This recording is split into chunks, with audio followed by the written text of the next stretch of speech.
Şehitler Gazi Mustafa Kemal yeni bir yurt gezisinde. Kayseri'yi şereflendiriyorlar. Vatandaşın dertlerini dinlemek, onlara yeni hamleler için hız vermek, onun en büyük zevklerinden biriydi. Daima halk için, daima halkla beraber. En büyük Mustafa Kemaller arasında. Yurt gezisine devam eden büyük kurtarıcı, Kayseri'den sonra Sivas'a şeref verdiler. Büyük bir kalabalık tarafından karşılanan Gazi Mustafa Kemal, Sivas'ın ileri bir şehir olması için ilgililere gerekli talimatı verdiler. Çünkü Sivas, milli mücadele tarihimizde şerefli bir yeri olan müstesna şehirlerimizden biriydi. İstiklal Savaşı'nın tohumları Sivas Kongresi'nde atılmıştı.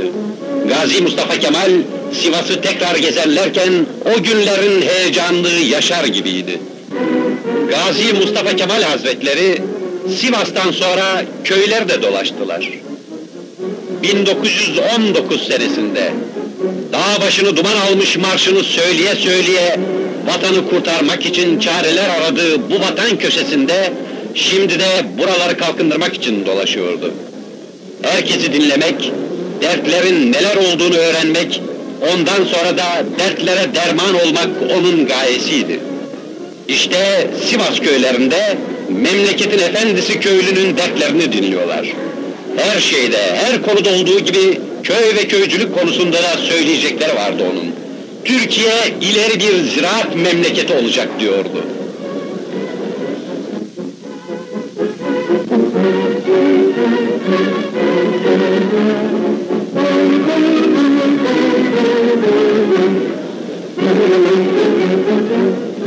Memleketi karış karış dolaşmak, kendi insanlığı, kendi vatanını iyice tanımak için Gazi Mustafa Kemal yurt gezilerine devam ediyorlar. Şimdi Turhal'dayız. Yolunun üstüne çıkan dertli bir vatandaşın büyük kurtarıcıya sunduğu istidayı sonuna kadar okuyorlar. O vatandaşın istediği haklı bir şeyse mutlaka arzusu yerine getirilecektir.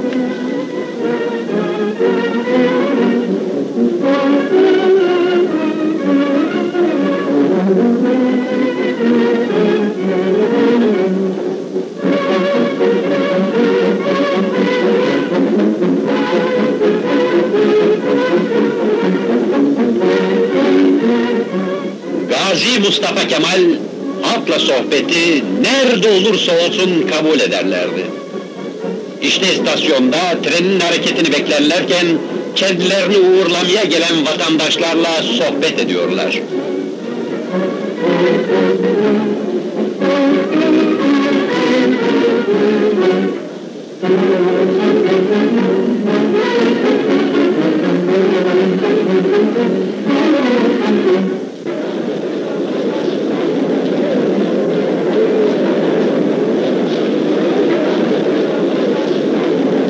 İşte yeni bir yolculuk başladı gene. Başka bir vatan parçasına ümit, neşe ve sevinç götürüyorlar. Büyük önderimiz her yerde olduğu gibi Amasya'da da coşkun bir tezahüratla karşılanıyorlar. Sivil erkanla tanıştıktan sonra tarih boyunca vatan bekçiliğini şerefle başarmış silahlı kuvvetlerimizin kumandanlarının ellerini sıkıyorlar. Daha sonra bir din adamının dertlerini dinliyorlar. Allah yolunun irticaya dönmemesi için ona da gerekli direktiflerini veriyorlar. Samsun, mutlu şehir. 1919 senesinin 19 Mayıs'ında eski köhne bir vapurun, Bandırma vapurunun getirdiği mukaddes yolcuya ilk kucak açmak saadetine erişmiş şehir. İstiklal Savaşı'na seninle başlamıştı Gazi Mustafa Kemal. İşte şimdi de o büyük kurtarıcı tekrar sana geldi. Onu, o büyük insanı tekrar bağrına basmakla övünmek hakkındır. Mustafa Kemal, Cumhuriyeti güvenle emanet ettiği Türk gençliğine, Türklerin Orta Asya'dan nasıl göç ettiklerini anlatıyorlar. Samsun Lisesi'nde o mutlu Türk gençliğine feyiz verdikten sonra okulu terk ediyorlar.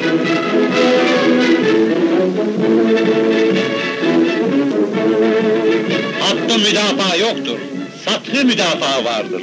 Ve o satıh bütün vatandır demişti Mustafa Kemal. Müdafaa edip kurtardığı o vatan sathında başka bir savaşın kumandanlığını yapıyor Büyük Önder. İlim götürüyor, ışık götürüyor her gittiği yere. Tarih boyunca vakarla yaşamış bir milletin layık olduğu ileri medeniyete kavuşması için hız götürüyor, inanç götürüyor o büyük insan. Şimdi de Karadeniz'in incisi Trabzon'u şereflendiriyorlar.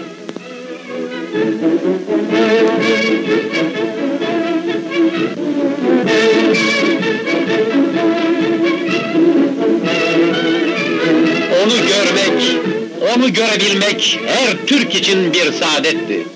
Her gittiği yerde, her yaşta insan o güneşten ışık alabilmek için çırpınıyor, onu gördüm diyebilmenin gururunu tatmaya çalışıyordu. Etrafındaki sevgi ailesinden büyük zevk alan Gazi Mustafa Kemal de kendi milletinin arasında olabilmenin saadeti içindeydi.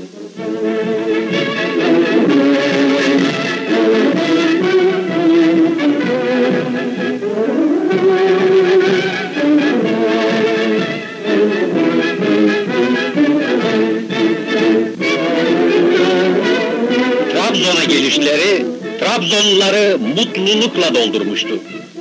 Bırakmak istemiyorlardı büyük misafirlerini. Ama onu bekleyen başka şehirler, başka vatan köşeleri vardı. Trabzon limanı hüzün içindeydi misafirler giderken. Gene bekleriz diye uğurladılar büyük kurtarıcıyı. Vapurda yolculuk devam ederken Recep Bey mutlu bir hadiseyi müjdeliyordu Büyük Önder'e. Milletçe girişilen kalkınma savaşında bir merhale daha kat edilmiş, yurdun bir güzel şehrine daha tren vasıl olmuştu.